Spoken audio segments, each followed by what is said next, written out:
mining park property is pretty large. It's about 113 acres.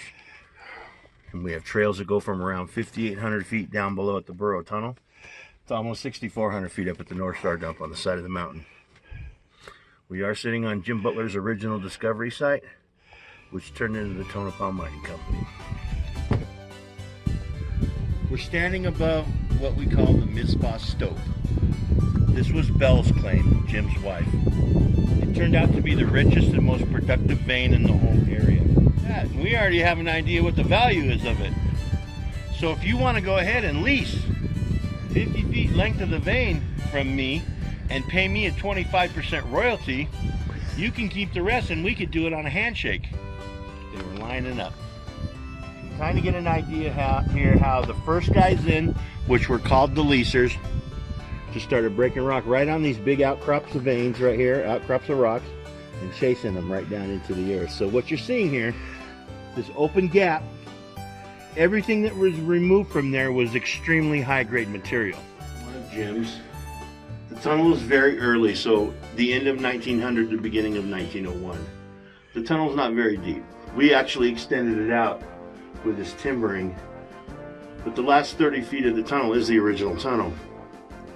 So it's going to have open face rock, some of the original timbering up above, and then at the end of the tunnel we've suspended a steel cage inside of and above a 500-foot open stope.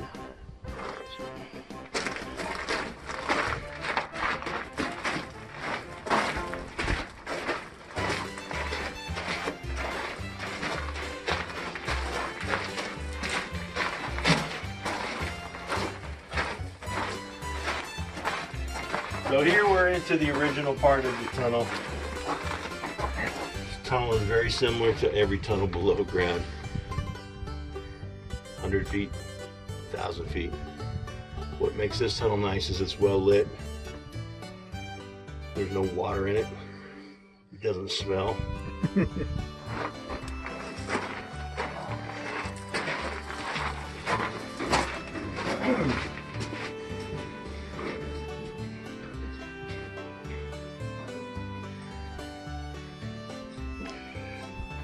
This is one of the audits. Right. So we sent the camera.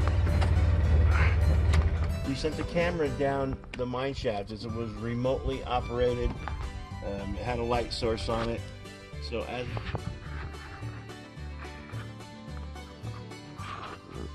That is vertical. yes. How far is that down? So we were able to get the camera down 5. At 500 feet, something was blocking the camera's way.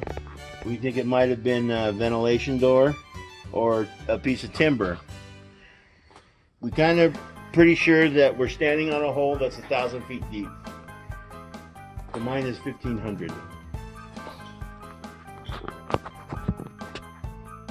How's that? Oh yeah, that's great. 1903. Okay. Like I told you, there was no rail service here until mid-1904. So everything that came in on a wagon. The hoist operator, he would stand right here. He had control over both lifts. These lifts, pretty amazing.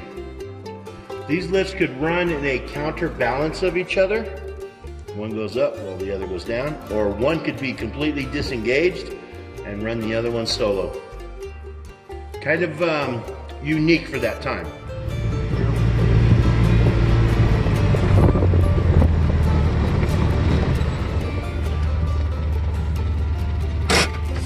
Take a look inside. This is the framing house or the framing building. Would have been the sawmill. So this is where they would have cut the timber for the mines. Right now we just have it full of tools and artifacts, stuff like that we've picked up off the property over the years. Different drilling equipment here. These are overhead drills.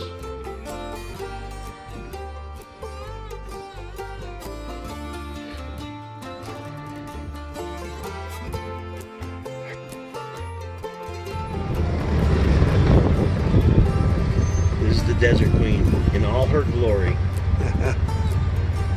one of Butler's original claims.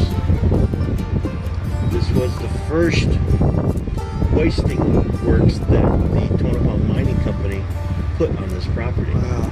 So this is early 1902. Right? It's just spectacular when you look at it, you know. The size of the timbers, the length, the big storage bin that's mounted to the front of the head frame is actually the shape of the state of Nevada. Into this area, they ran smack right into the side of an amazing ore body. Almost 200 feet wide and several hundred feet deep. Some of the richest silver in the state of Nevada came out of the Tonopah Glory Hole. It actually runs through the backside of the mountain there and down through the center of town. Some of the silver that came out of the Tonopah Glory Hole wouldn't even crush. Smashed down like soft metal.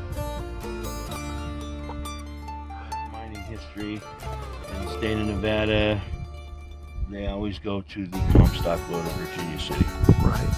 Of course, the Comstock lode is what brought Nevada into the Union. That's why we're considered battle-born.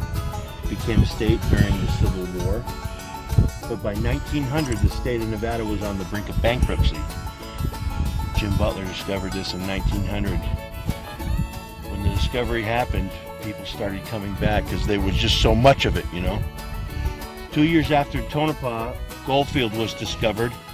2 years after Goldfield, Beatty and Rhyolite was discovered. So that 4 to 5 year period in the central Nevada area was what really got the economy of the state going again.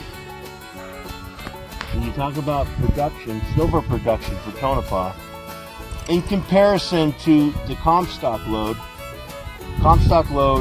produced 194 million ounces of silver. Tonopah produced 175 million ounces of silver. But if you think about that in pounds, that's 10.9 million pounds of silver came out of this.